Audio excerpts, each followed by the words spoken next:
All right, listen up. This Super Bowl Sunday, while everyone was watching for the commercials, the real message wasn't about beer or trucks. It was a gut punch straight to the White House. The survivors, the ones they've tried to silence for years, pooled their strength and dropped a prime-time truth bomb. Their ad was simple, powerful, and it cut right to the core. We all deserve the truth. But here's the brutal reality.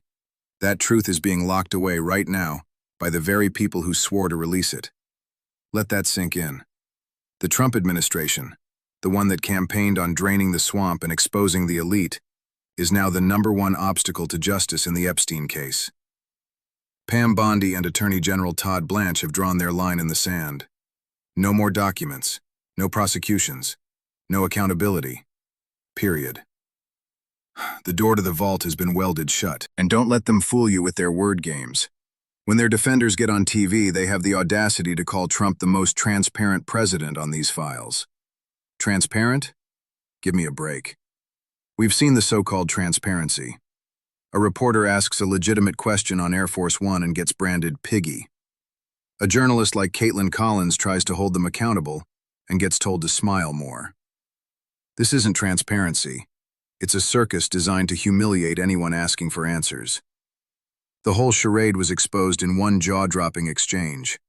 When a reporter had the nerve to ask if the public would ever learn the names of the men who abused these girls, the Department of Justice response was a masterpiece of bureaucratic cowardice. They said, and I quote, "There's this built-in assumption that somehow there's this hidden trove of information of men that we know about that we're covering up. That is not the case." Did you catch that? They're calling the search for accomplices an assumption. They're pretending there's no list, no names, no network to uncover. They want you to believe the crime begins and ends with Epstein and Maxwell. We are supposed to ignore the flights, the parties, the island. But the files they have released scream the opposite. Let's talk numbers that they can't spin. A New York Times analysis dug into the latest data dump and found over 38,000 references. 38,000. To Donald Trump, his family, Mar-a-Lago. Not a passing mention. An entire web of connections. And it's not just him. Look at Commerce Secretary Howard Lutnick. His office says, limited interactions with Epstein, all above board. But the files show correspondence stretching years after Epstein was a convicted sex offender. Then there's Kevin Warsh, Trump's pick for Fed chair, named in the records. Even plans for Elon Musk to visit the island. This isn't a coincidence. It's a pattern. A pattern of the powerful intersecting with a predator. And the current Department of Justice is acting as their protective detail. They've announced the review is over. They've said there's nothing more to tease out. The message to every powerful person in that file is clear. You are safe. We have stopped looking. But a rebellion is brewing, and it's coming from inside the House. Republican Congressman Thomas Massie is having none of it. He's looked at the evidence on Lutnick and said he shouldn't testify. He should resign. Massie pointed out that in Britain, ambassadors and princes have been toppled for less. And then he launched a tactical nuke. He said if the Justice Department refuses to release the names of alleged abusers from the FBI witness forms, the 302s, then he will do it himself. He's already done it once, naming former banking giant Jess Staley in an open hearing. This is a direct public threat to their cover-up. They want to bury the names? He'll read them into the Congressional Record. The betrayal here is so thick you can taste it. This administration was built, marketed, and sold on the promise of smashing this exact kind of corrupt protection racket. Voices like Kash Patel, J.D. Vance, and yes, Pam Bondi herself, all swore this time would be different. They promised sunlight. Now they're the ones pulling down the blinds. And their own voters are waking up to it. You can hear the anger turning. One supporter put it bluntly on air. They are legitimately proactively protecting pedophiles. The White House is protecting pedophiles. That's not from some liberal critic. That's from their side of the aisle. They'll try to sell you on chaos.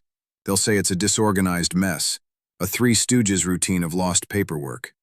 Don't buy it. This isn't incompetence. This is competence directed toward a very dark goal: containment. As one commentator nailed it, this is chaos by design. They had the easiest political win in modern history handed to them on a silver platter.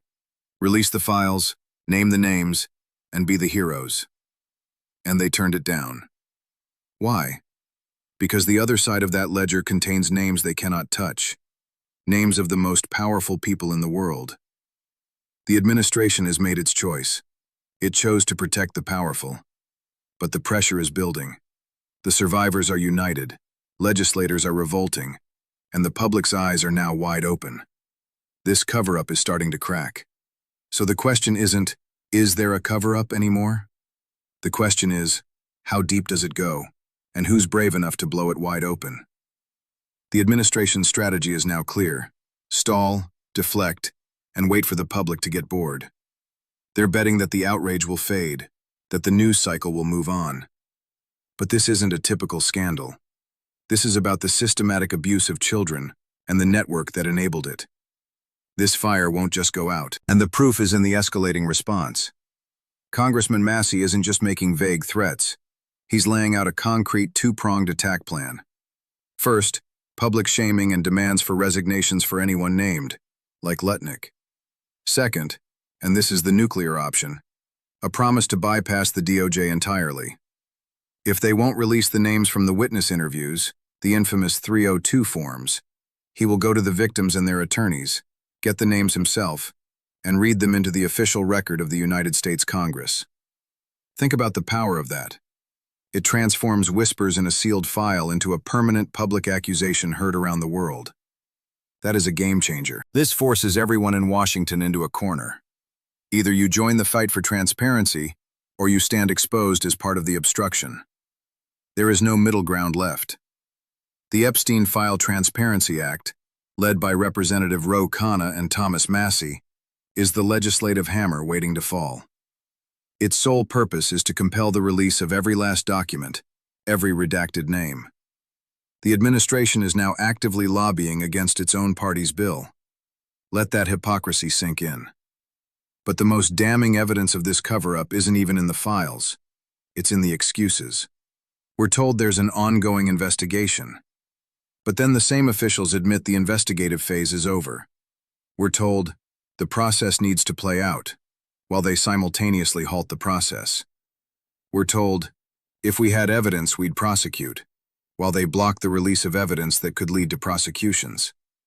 This is a circular logic designed for one outcome: permanent silence. And who are they protecting? The files paint a picture of a truly global elite. It's not one party or one industry. It's finance billionaires, tech titans, foreign royalty, media moguls, and yes, politicians from across the spectrum. This is the untouchable class. The administration, despite all its anti-elite rhetoric, has now become their guardian. They've chosen to protect the system they vowed to overthrow. This is the ultimate betrayal of their base.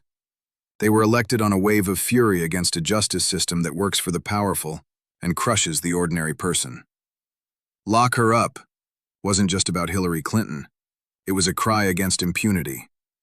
Now, when presented with the most grotesque example of elite impunity imaginable, the administration's response is to padlock the evidence room.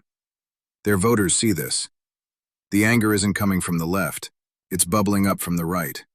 The comments are everywhere. We voted for them to end this, not to manage it. The Survivor's Super Bowl ad was the starting pistol.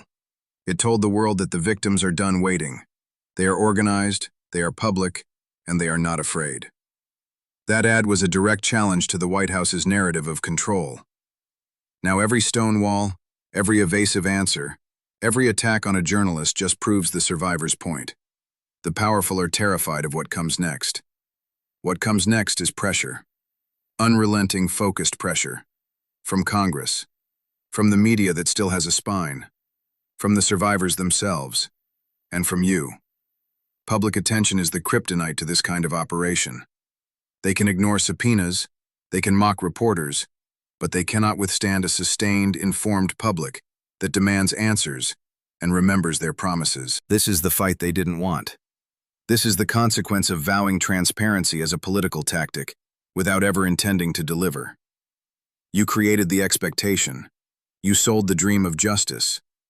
Now your own voters are holding you to it. They promised a reckoning for the elite.